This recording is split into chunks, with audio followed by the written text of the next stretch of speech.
3 days later, Abramoff and Scanlon go back to the Tiguas to play the hero because Tiguas don't know they're talking to the guys that got them shut down.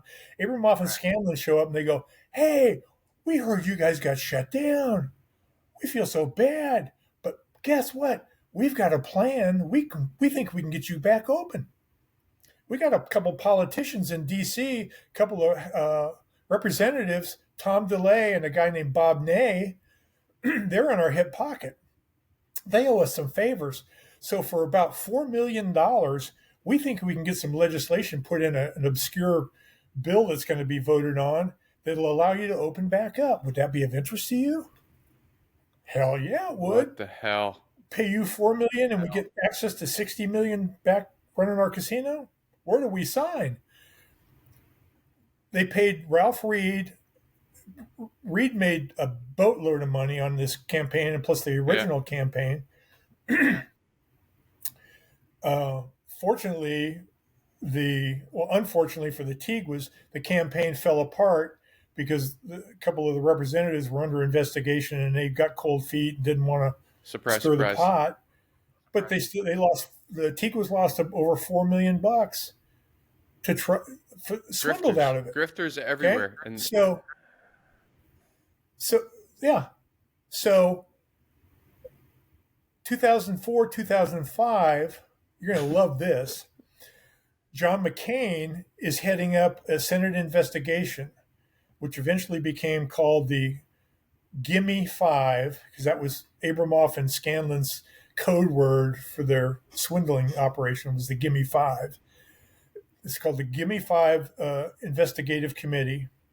They were investigating these fraud charges. Okay? They subpoena all the key players.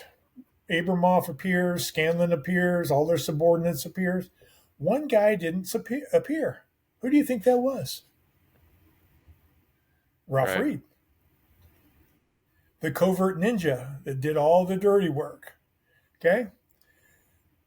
Fast forward through the Senate investigation, Scanlon ends up pleading guilty. I think he does about 40 months in prison. Abramoff did. Scanlon goes to prison. A handful of other subordinates that played a much lesser part in the entire affair than Ralph Reed did went to jail, paid fines, lost their jobs, whole 9 yards. Ralph Reed never appeared, never had to testify. The Senate transcript from the investigation mentions Reed over 200 times. In my book, I have checks that were laundered by Ralph Reed into the hundreds of thousands of dollars. So is there any idea of how he avoided prosecution? Like, did he turn witness for the state? Yeah, sure I do. Yeah, it's in the book. Yeah, because I mentioned the fact I said, who in Ralph Reed's sphere of influence had enough political gravitas, enough clout to go to John McCain and squash his subpoena? Who owed Ralph Reed big-time favors to the point where if Ralph Reed asked, "Hey, can you help me avoid having to testify under oath? Because otherwise I'm going to go to jail." That's gross. A guy you may be familiar with, Karl Rove, used to get free dinners and meals at Jack Abramoff's restaurant in Washington, D.C. Right. In fact, one of the people that used to work for Karl Rove or used to work for Abramoff went to work for Karl Rove in the White House. I mean, they were like enmeshed. So Rove and George W.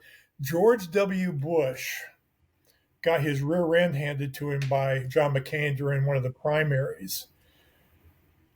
And then the South Carolina primaries were coming up, and it looked like McCain had about a 20-point advantage over George W. Bush for that primary. And if Bush didn't win that primary, he wasn't going to be president. He wasn't going to get the Republican nomination that election cycle. So they hired Ralph Reed to start a smear campaign down in South Carolina against John McCain. So Reed goes down there working behind the scenes, starts a lie that John McCain has fathered an illegitimate black child. What the hell? Okay, they're paying kids $5 a day to put flyers in windshields on cars in South Carolina that spread these lies about McCain. They said, and he did have a black child. He and his wife had adopted her out Right. of Africa. Didn't father her out of illegitimacy or anything like that. So it was just always skewing the truth a little bit.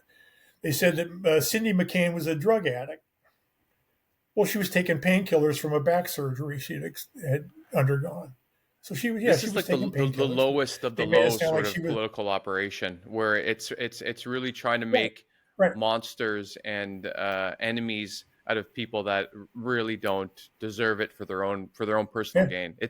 It's so gross. Like I'm sure it yeah, happens in every country on a certain level, but the amount that I understand that it happens in the US that that's been documented and seen is just so egregious.